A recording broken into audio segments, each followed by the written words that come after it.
इस कथा का अर्थ यही है कि कथा आपके आनंद को उज्जीवित करती है, आपकी मूल सत्ता को प्रकट करते है, आपके भीतर उस रस का संचरण करते हैं।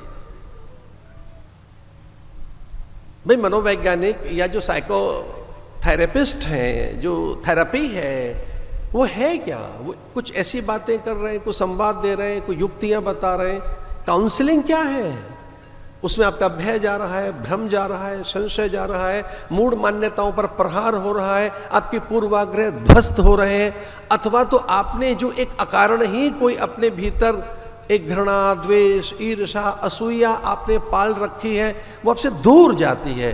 ये कथा भी एक तरह से, क्षमा कीजिए, मास काउंसलिंग है ये कथा। अवसाद की निवृत्ति,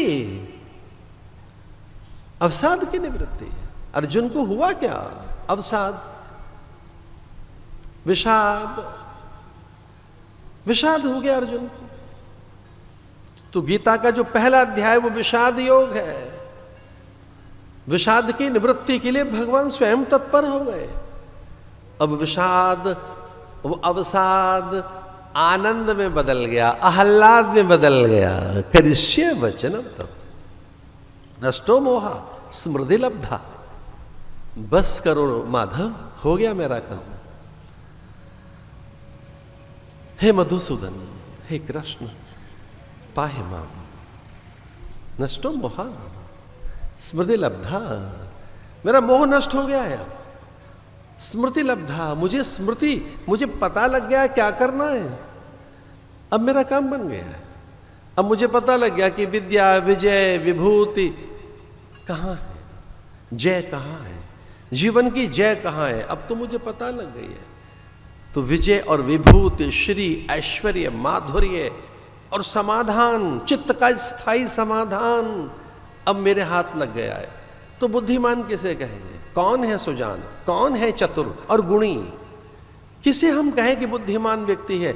बुद्धिमान वो जो अपने चित्त का स्थायी समाधान कर ले, जो अपने चित्त का चिरस्थायी समाधान करने के लिए तत्पर नहीं है, वो बुद्धिमान नहीं हो सकता।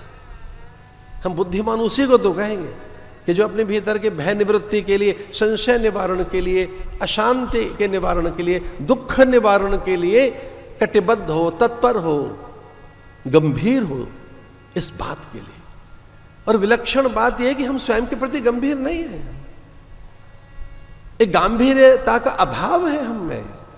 हम किसी और बात के लिए तत्पर हैं, स्वयं के विकास के लिए, अपने उद्धार के लिए, सत्य से परिचित होने के लिए, चिरस्थायी समाधान के लिए, अपने आनंद को अखंड बनाने के लिए हम तत्पर नहीं हैं।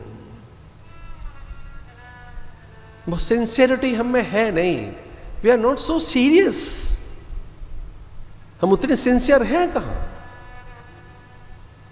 तो जो सिंसियरिटी है, जो सीरियसनेस है, वो कथा आपकी जगाती है कि भी थोड़ा सा चलो, अपनी ओर चलो। अब आपको अपने आप को जानना है, समझना है। तो मैं जैसे कह रहा था कि रसों का उद्दीपन होता है जो छिपे हैं, अज्ञात। जब वो रस आपके संचरित होंगे, तो जैसे ही भोजन को देखकर और उसकी गंध को देखकर, पदार्थों के जो भोज्य पदार्थ हैं, विशेषकर थाली में जो नाना प्रकार के भोज्य पदार्थ हैं, उनको देखकर ही कई बार रसोद्दीपन होने लगता है।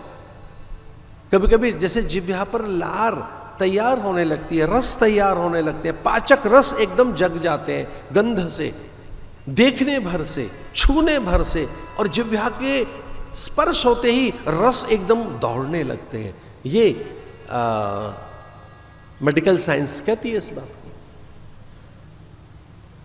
फूड डाइटरी पर जिनकी एडवाइजरी आ रही है, अब वो ये बात कहने लगे हैं कि ऐसा भी भोजन हो जो देखने में अच्छा लगे, क्योंकि दृष्टि भोग होगा। भोजन में आप पहले दृष्टि भोग, नासिका उसकी गंध से पहले परिचित होती है, नेत्र पहले परिचित होते हैं, फिर नासिका उसकी गंध से परिचित होती है, फिर आपके हाथों से आप पदार्थ छू रहे हैं, जिह्वा पर जा रहे हैं,